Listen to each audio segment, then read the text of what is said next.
1년 1독 성경 읽기. 오늘은 13일차 창세기 39장에서 41장까지 말씀을 보도록 하겠습니다. 요셉이라는 인물을 우리가 이제 보게 되는데요. 창세기 37장에서 50장까지 10장이 넘게 요셉에 대해서 할애하고 창세기가 마무리가 되는 것을 우리가 볼 수가 있어요. 창세기 12장에서 시작된 하나님의 나라가 이제 요셉이라는 인물을 통해서 어떻게 이루어져 가는지, 그 한 인생을 하나님이 어떻게 사용하시는지 이제 창세기가 50장에서 마무리를 짓습니다. 그래서 이제 오늘 보시는 39장에서 50장까지 이야기는 요셉의 이야기인데, 하나님은 이 사람과 어떻게 일하셨는가, 여기에 우리가 관심을 갖고 나머지 성경을 읽으시면 될 것 같아요. 그럼 오늘 39장 우리 어떤 내용으로 읽어야 되는가 한번 보겠어요. 37장은 요셉이 애굽으로 팔려가는 것으로 끝납니다. 자, 그렇다면 오늘도 계속 그 이야기가 이어져야 되겠죠. 그래서 39장에 보면 바로왕 춘리대장 보디발에게 팔려갑니다. 그리고 보디발에게 신임을 받죠. 보디발의 아내의 사건을 통해서 이제 감옥에 갇히게 되는 내용이 39장에 나와 있습니다. 39장 1절에 보니까 요셉이 이끌려 애굽에서 내려가매 바로의 신하 춘리대장 애굽 사람보다 보디발이 그를 그리로 데려간 이스마엘 사람의 손에서 요셉을 산이라 그랬어요. 여기도 보면요, 여러분 37장 36절에 보면 미디안 사람 손에 팔려갔다고 나오는데요. 오늘 여기 1절에 보니까 이스마엘 사람의 손에서 요셉을 산이라 이렇게 기록되어 있어요. 번역이 잘못되었든지 아니면 미디안 사람에게 팔려갔다가 한 번 더 이스마엘 사람의 손을 거쳐서 보디발에게 온지는 우리가 알 수가 없어요. 성경이 기록되어 있지 않기 때문에요. 그러나 중요한 것은 요셉이 보디발에게 팔렸다는 이야기가 중요하니까 우리는 그것을 붙들고 갑니다. 2절 볼게요. 여호와께서 요셉과 함께 하심으로 그가 형통한 자가 되어서 그의 주인 애굽 사람의 집에 있으니 그의 주인이 여호와께서 그와 함께 하심을 보며 또 여호와께서 그의 범사에 형통하게 하심을 보았더라. 보디발이 이제 요셉을 알아보는 거죠. 형통한 자다, 여호와가 함께하는 자다, 이걸 지금 알아보고 있네요. 4절 요셉이 그의 주인에게 은혜를 입어서 섬김에 그가 요셉을 가정 총무로 삼고 자기의 소유를 다 그의 손에 위탁하니 그가 요셉에게 자기의 집과 그의 모든 소유물을 주관하게 한 때부터 여호와께서 요셉을 위하여 그 애굽 사람의 집에 복을 내리심으로 여호와의 복이 그의 집과 밭에 있는 모든 소유에 미친지라. 아멘. 자, 하나님께서 보디발의 집에 복을 주시는데 누구를 위해서 주는가? 요셉을 위해서 주었다 기록되어 있어요. 굉장히 깊은 의미가 있죠. 6절에는 그 주인이 모든 소유를 다 요셉의 손에 위탁을 했어요. 그러나 자기가 먹는 음식 외에는 간섭하지 아니하였더라. 요셉은 용모가 빼어나고 아름다웠더라. 요셉의 외모도 소개해 주고 있네요. 자, 이제 7절부터 나오는 사건이 보디발의 아내가 요셉을 유혹하는 그런 장면들이 나와 있죠. 쭉 읽으시면 될 것 같아요. 10절에 보면 여인이 날마다 요셉에게 청하였으나 요셉이 듣지 아니하고 동침하지 아니할 뿐더러 함께 있지도 아니하니라. 너무 귀한 말씀입니다. 자, 하나님의 사람, 하나님이 함께하는 사람, 구별된 자는 세상에서 어떤 유혹이 와도 그 자리에 함께하지 않고 오히려 그것을 피해서 하나님의 사람으로 살아내는 그 요셉의 모습을 우리가 여기서 보게 됩니다. 악은 모양이라도 버리라, 그런 말씀 있잖아요. 요셉이 듣지도 아니하고 동침하지 아니할 뿐더러 함께 있지도 아니하였더라. 참 귀한 말씀. 13절 보면 그 여인이 요셉이 그의 옷을 자기 손에 버려두고 도망하여 나감을 보고 그 여인의 집 사람들을 불러다가 그들에게 이르되 보라, 주인이 히브리 사람을 우리에게 데려다가 우리를 희롱하게 하는도다. 그가 나와 동침하고자 내게 들어오므로 내가 크게 소리 질렀더니, 오히려 반대로 지금 얘기를 하고 있네요. 그가 나의 소리를 질러 부름을 듣고 그의 손을 내게 버려두고 도망하여 나갔느니라. 역으로 보디발의 아내가 요셉을 모함하죠. 그래서 요셉은 시위대에 결국 갇히게 됩니다. 그러나 이 억울한 상황을 믿음으로 견디는 이제 요셉의 모습을 보게 될 것입니다. 이러한 모든 일을 당당하게 받아들이는 그런 모습 우리가 볼 수 있어요. 그 이유는 23절이에요. 간수장은 그의 손에 맡긴 것을 무엇이든지 살펴보지 아니하였으니 이는 여호와께서 요셉과 함께 하심이라. 여호와께서 그를 범사에 형통하게 하셨더라. 하나님이 함께하는 자, 범사에 형통하게 하는 자, 환경의 지배를 받지 않는 것이죠. 아주 귀한 말씀이 39장에 기록되어 있었습니다. 자, 이제 우리 40장 볼까요? 40장은 요셉이 관원장의 꿈을 해석하다 이렇게 나와 있죠. 요셉이 감옥에 갇히지만 요셉이 감옥에서 만난 사람들이 있죠. 애고방의 술 맡은 자와 떡 굽는 자들을 감옥 안에서 만나죠. 그들이 어떻게 무슨 일로 감옥에 들어왔는지는 우리는 알 수 없어요. 그러나 그들의 꿈을 이제 해석해 주므로 요셉이 꿈꿨던 그 꿈이 현실로 좀 일어나는 일을 40장에 기록해 놓았네요. 자, 우리가 그래서 이것이 하나님의 섭리라는 것을 우리가 알게 됩니다. 그래서 4절에 보니까 친위대장이 요셉에게 그들을 수종하게 하며 요셉이 그들을 또 잘 섬겼다고 하네요. 그들이 갇힌 지 여러 날이라. 옥에 갇힌 애고방 술 맡은 자와 떡 굽는 자 두 사람이 하룻밤에 꿈을 꾸게 됩니다. 그런데 그 내용이 서로 달라요. 아침에 요셉이 들어가니 그들에게 근심의 빛이 있는지라. 요셉이 그 주인의 집에 자기와 함께 갇힌 바로의 신하들에게 묻되 어찌하여 오늘 당신들의 얼굴에 근심이 있나이까. 그들이 그에게 이르되 우리가 꿈을 꾸었으나 이를 해석할 자가 없도다. 요셉이 그들에게 이르되 해석은 하나님께 있지 아니하나이까. 청컨대 내게 이르소서. 그래서 꿈은 하나님이 주는 것이고 해석도 하나님이 주는 것이니 당신들의 꿈을 내가 해석하겠다. 이렇게 지금 요셉이 말하고 있는 것이죠. 그 꿈 내용은 9절에서 13절까지 내용이에요. 여러분들이 읽으시면 됩니다. 그 해석은 13절이네요. 지금부터 사흘 안에, 3일 안에 바로가 당신의 머리를 들고 당신의 전직을 회복시킬 것이다. 당신이 그 전에 술 맡은 자가 되었을 때 하던 것 같이 바로의 잔을 그의 손에 드리게 될 것입니다. 이렇게 얘기하죠. 그래서 어쨌든 당신은 회복될 것입니다. 이렇게 해석을 해주죠. 그러면서 14절에 이런 부탁을 해요. 당신이 잘 되거든 나를 생각하고 내게 은혜를 베풀어서 내 사정을 바로에게 아뢰어 이 집에서 나를 건져주소서. 나는 히브리 땅에서 온 사람인데 내가 여기 감옥에 갇힐 만한 그런 일을 한 사람이 아닙니다. 이렇게 그에게 고백을 하고 있네요. 자, 그러다 16절에 보니까 이제 떡 굽는 관원장이 자기도 꿈을 꿨다는 거예요. 그 꿈을 얘기해 주네요. 흰떡 세 광주리가 내 머리에 있고 맨 윗 광주리에 바로를 위해서 만든 각종 구운 음식이 있는데 새들이 그 머리에 광주리에서 그것을 먹더라. 요셉이 대답하여 이르되 해석은 이러합니다 하고 해석을 해주죠.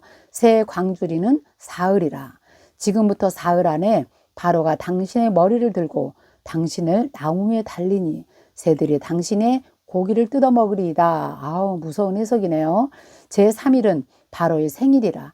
바로가 그의 모든 신하를 위하여 잔치를 베풀 때에 술 맡은 관원장과 떡 굽는 관원장에게 그의 신하들 중에 머리를 들게 하니라.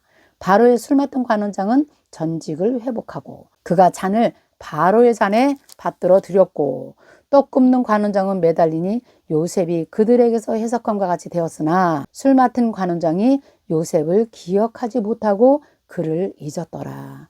자, 꿈을 잘 해석해 주었어요. 해석한 대로 한 사람은 회복이 되고 한 사람은 죽임을 당하게 되었네요. 40장은 이제 처음으로 애굽에 와서 요셉이 꿈을 해석해내는 그런 장으로 우리가 해석하면 될 것 같습니다. 이제 41장 볼까요? 요셉이 바로의 꿈을 해석하다. 바로가 꿈을 꿨어요.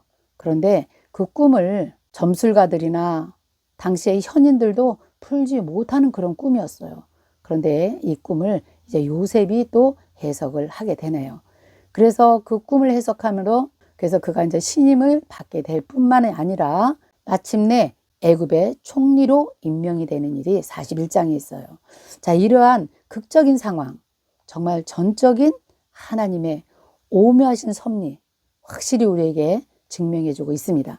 하나님이 요셉을 통해서 하나님의 나라가 어떻게 흘러갈 것인가 계속해서 하나님이 일하고 계시는 현장을 우리가 지금 보고 있는 것이죠. 자, 41장을 한번 보면요. 41장 1절. 만 2년 후에 바로가 꿈을 꾼 주 자기가 나일 강가에 서 있는데 보니 아름답고 살찐 7 암소가 강가에서 올라와서 갈밭에서 뜯어먹고 그 뒤에 또 흉하고 파리한 다른 7 암소가 나일 강가에서 올라와 그 소와 함께 나일 강가에 서 있더니 그 흉하고 파리한 소가 그 아름다운 살찐 7 소를 먹은지라. 바로가 곧 깨었다가 다시 잠이 들어 꿈을 꾸니 한 줄기에 무성하고 충실한 7 이삭이 나오고 그 후에 또 가늘고 동풍에 마른 7 이삭이 나오더니 그가 가는 7 이삭이 무성하고 충실한 7 이삭을 삼킨지라. 바로가 깬즉 꿈이라. 아침에 그의 마음이 번민하여 사람을 보내서 애굽 사람의 점술과 현인들을 모두 불러 모아서 그들에게 그의 꿈을 말하였으나 그것을 바로에게 해석하는 자가 없었더라. 만 2년 이렇게 나오죠. 요셉이 감옥에서 술 맡은 관원장 꿈을 해석해 준 이후 2년이 흐른 후에 일어난 일입니다. 자, 이제 9절에 보면 술 맡은 관원장이 자기가 감옥에 있을 때 자기의 꿈을 해석해 주었던 그 요셉이 생각이 난 겁니다. 이제 하나님의 때가 된 것이지요. 12절. 그곳에 내가 있을 때 신유대장의 종 시브리 청년이 우리와 함께 있기로 우리가 그에게 말하매 그가 우리의 꿈을 풀되 그 꿈대로 각 사람에게 해석하였더니 그 해석한 대로 되어 나는 복직되었고 그는 매달렸나이다. 이렇게 바로 왕에게 얘기하죠. 14절. 이에 바로가 그 사람을 데리고 와라 그러죠. 요셉을 부르매 그들이 급히 그를 옥에서 내놓은지라. 요셉이 곧 수염을 깎고 그의 옷을 갈아입고 바로에게 들어가니 바로가 요셉에게 이르되 내가 꿈을 꾸었으나 그것을 해석하는 자가 없더니 들은즉 너는 꿈을 잘 푼다고 내가 들었다. 요셉이 바로에게 대답하여 이르되 내가 아니라 하나님께서 바로에게 평안한 대답을 하실 것입니다. 이렇게 말하네요. 그래서 요셉은 꿈꾸는 것이나 해석하는 것이 전능하신 하나님 손에 달려 있다는 것을 지금 여기서도 선포해 주는 것을 볼 수가 있습니다. 그래서 17절부터 보면 바로가 꿈을 꾼 이야기를 지금 그대로 요셉에게 다시 한번 하는 내용이에요. 그래서 그냥 여러분들이 읽으시면 됩니다. 어려운 이야기는 아니죠. 그것을 이제 25절에서 32절까지 요셉이 해석을 해 줍니다. 요셉은 바로에게 아뢰되 바로의 꿈은 이러하니라. 하나님이 그가 하실 일을 바로에게 보이셨습니다. 7 좋은 암소는 7회요. 7 좋은 이삭도 7회니 그 꿈은 이러하니라 하면서 해석을 합니다. 그 꿈의 내용은 7년 풍년에 이어서 7년 흉년이 있을 것이다. 이걸 해석해 주는 거예요. 바로가 같은 의미의 꿈을 2번 겹쳐 꾼 거죠. 32절. 바로께서 꿈을 2번 겹쳐 꾸신 것은 하나님이 이 일을 정하셨습니다. 하나님이 속히 행하시리니 이제 바로께서는 명철하고 지혜 있는 사람을 택하여 애굽 땅을 다스리게 하시고 바로께서는 또 이같이 행하사 나라 안에 감독관들을 두어서 그 7해 풍년에 애굽 땅의 5분의 1을 거두되 그들로 장차올 풍년의 모든 곡식을 거두고 그 곡물을 바로의 손에 돌려서 양식을 위하여 각 성에 쌓아두게 하소서. 이렇게 대비하시면 됩니다 하면서요. 33절에서 36절까지는 그 대비책까지 제시해 주는 것을 보게 됩니다. 자, 요셉 아주 똑똑하고 참 지혜롭죠. 꿈 해석뿐만이 아니라 대비책까지 제시해 주는 이 요셉, 바로 왕이 이제 그를 애굽의 총리로 발탁할 수밖에 없게 되겠죠. 그래서 37절에 보면요. 바로와 그의 모든 신하가 이 일을 좋게 여긴지라 바로가 그의 신하들에게 이르되 이와 같이 하나님의 영에 감동된 사람을 우리가 어찌 찾을 수 있으리요. 아, 너무 멋진 말씀이에요. 하나님의 영에 감동된 사람. 아, 이런 사람 우리 되고 싶지 않으세요? 네. 요셉에게 이르되 하나님이 이 모든 것을 내게 보이셨으니 너와 같이 명철하고 지혜 있는 자가 없도다. 그때 당시에요. 하나님을 모르는 바로가 요셉을 통해서 하나님을 인정하네요. 그래서 40절 너는 내 집을 다스리라.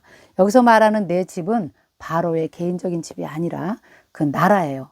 애굽 전체 전역을 내가 너에게 맡기겠다. 그렇게 말하는 거죠. 내 백성이 다 내게 명령에 복종하리니 내가 너보다 높은 것은 내 왕자일 뿐이라. 바로가 또 요셉에게 이르되 내가 너를 애굽 온 땅의 총리가 되게 하노라. 그리고 자기의 인장 반지를 빼서 요셉의 손에 끼워주죠.